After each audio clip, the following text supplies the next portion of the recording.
All right, you're not going to believe the internet rabbit hole we just tumbled down. Seriously. Oh boy. Knowing where you find these, I'm bracing myself. Okay, good. So we've got this story. It's wild. Comes straight from Reddit. Our best of Redditor updates. Get ready for some major, like, wait, what moments? Based on that intro, I'm anticipating a narrative filled with unexpected twists and probably a healthy dose of human absurdity. Lay it on me. Okay, or picture this. April 16th, 2020, we've got our main character, Ray. Let's call her OOP. She is like days away from having her baby, 39 weeks pregnant. Super close. Okay. Peak anticipation, peak discomfort, probably. Totally. And her boyfriend, this 37-year-old dude she's been with for 2 years, decides this is the moment, the perfect time to drop a truth bomb the size of, I don't know, a minivan. A revelation that significantly alters the established reality, I'm guessing. You have no idea. So the reason he can't be at the birth, not sick, not work, nope. It's because, wait for it, he's married. Dude, what? Seriously, married. Married. So for 2 whole years, he managed to keep this completely hidden. That requires a certain level of dedication, maybe, albeit to a pretty awful cause. 2 years.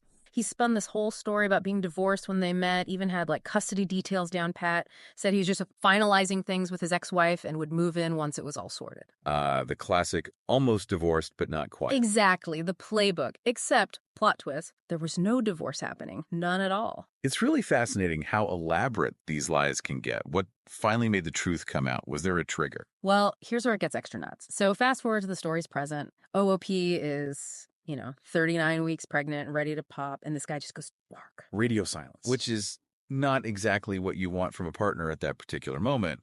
Lack of communication there is a huge red flag in itself. Huge. Then OP finds out her induction is scheduled for Monday. So naturally, she tries to reach Captain Vanish here, figure out the plan, right? And bam!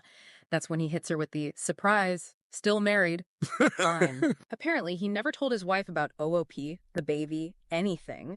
And now he felt, get this, back into a corner. Okay, the layers of irony there are something else. One might argue the person really backed into a corner is the one, about to give birth alone because of his lies. You are not wrong, exactly. So OOP's immediate reaction, which, let's be real, is the only sane one, is basically telling him to get lost. Very explicitly. Understandable. Pure rage, probably. Right, but then the reality hits. Like, okay, yelling is good, feels good for a second maybe, but what now? What happens next? Yeah, that shift from thinking you have a partner for this massive life event to suddenly facing it all alone, that's huge. Logistically, emotionally, everything. Totally. So she does what anyone in that state of shock might do. Asks Reddit, throws it out there like, help. The collective wisdom or sometimes madness of the internet. And the overwhelming advice. Lawyer up immediately. DNA test. Make this dude pay child support. Wow. One user, Lucian Bloodmarch, sounded like they'd seen this exact scenario before. It's often quite pragmatic advice you get in those threads, especially on the legal and financial side. Establishing paternity, getting that support order. Crucial first steps. Always interesting where people get lawyer recommendations, though. Right. Reddit lawyers.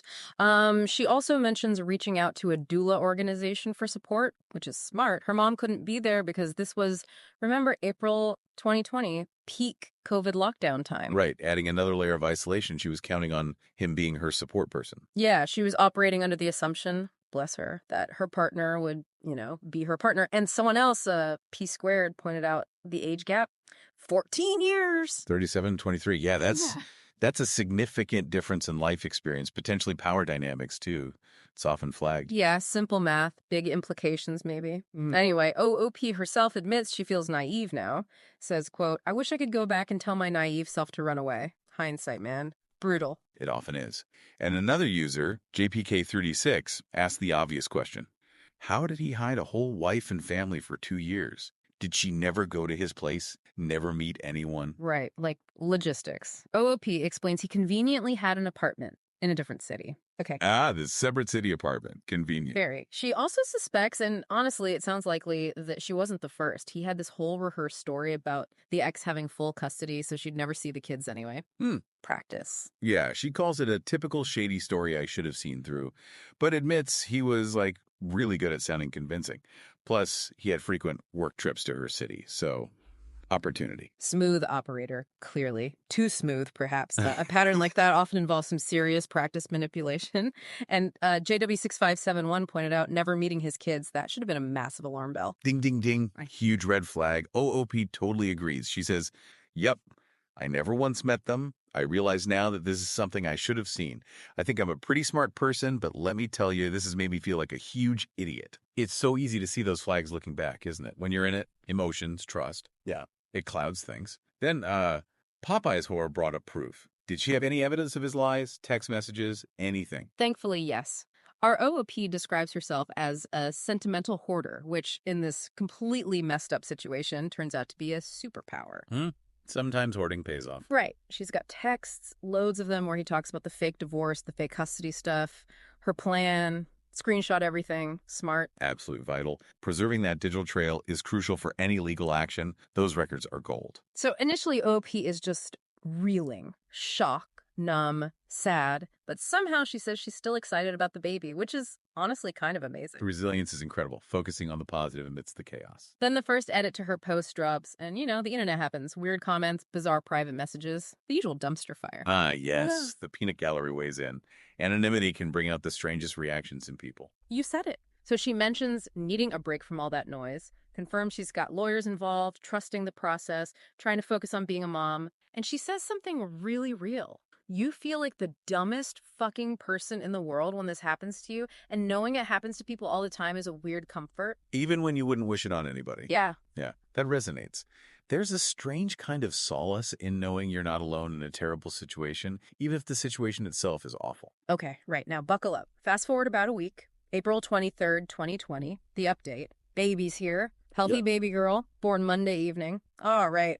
Happy ending. A positive development. Glad to hear mother and baby are well. Yeah. But I sense a but coming. Oh, it's a big but.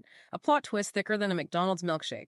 OOP talked to the wife. No way. How did that happen? Did he finally confess? Yeah, apparently he did, or at least some version of the truth. And get this, the wife wasn't mad at OOP. Really? Wow. That's Yeah. unexpected. Totally. OP said, she wasn't mad at me, thank God. Apparently the wife had her suspicions about him being shady, but, trusted him. Tried to. That just shows how manipulative he likely was, playing them both. He eroded her trust too, just differently. Exactly. And OP says the wife was super kind, even offered support, which naturally made OOP cry because, hello, postpartum hormones. Oh yeah, those hormones are no joke. Anything can set off the waterworks. Kindness from an unexpected source like that. Floodgates opened, I'm sure. Totally. But here's the best part. The wife, getting a divorce. Good for her. Good for her, taking control back. And they're apparently planning to, quote, meet up and talk shit about him once the virus is over. That comment came from user MC Clap Yo Hands. I mean, sign me up for that coffee date. Huh. That sounds like a potentially very cathartic, maybe even empowering meetup. Sharing those stories, validating each other's experiences could be the start of something weirdly positive, an unexpected bond. Right. Like a Right. trash-talking support group. Legally, OOP's got her lawyer, things are moving on custody and child support. And guess who hasn't bothered to reach out at all? Let me guess. Mr. Married Guy. Bingo. Not a peep. And OOP doesn't care. Giving zero cares, as she should. Honestly, his continued silence probably makes things less complicated for her in the long run. No drama, just And legal process. seriously, this dude ghosted harder than, like, a terrible first date times a million. Right. OOP also mentioned she's all set with baby stuff and tells people instead of sending her awards or gifts, donate to local diaper banks or formula banks, which is pretty awesome. Like a really lovely, selfless gesture. Yeah. Directing that goodwill outwards. Classy move. Super classy. And how did the wife even find OOP? Because apparently the boyfriend refused to cut the number, so the wife went full detective mode, Oh, good. went through his phone, found the number herself. OOP's reaction, perfectly summed up by another user, Dables508, is, she's a petty badass and I love her. Huh? Sometimes you gotta do what you gotta do. Resourceful. Taking matters into her own hands when he wouldn't cooperate. You can't even blame her. Not at all. So the bottom line here, despite the absolute train wreck this guy caused, there's this weird silver lining, a healthy baby, a potential, like, badass friendship forged in fire, and maybe some legendary future gossip sessions. It's a powerful example, really, of how people navigate these incredibly tough situations. Finding strength, finding unexpected connections, even when things seem completely messed up. Well, you guys, that was quite the deep dive. A Reddit story that was just a total roller coaster. Disbelief, anger, and then this weird sense of justice, maybe. Catharsis. Life is wild, man. It certainly keeps things interesting. A reminder that truth can indeed be stranger than fiction. Seriously. Sometimes the most unbelievable stories are the ones that actually happen. Until our next trip down some crazy internet rabbit hole, stay vigilant out there. And Yeah. maybe, double check those relationship red flags. Yeah. Just saying.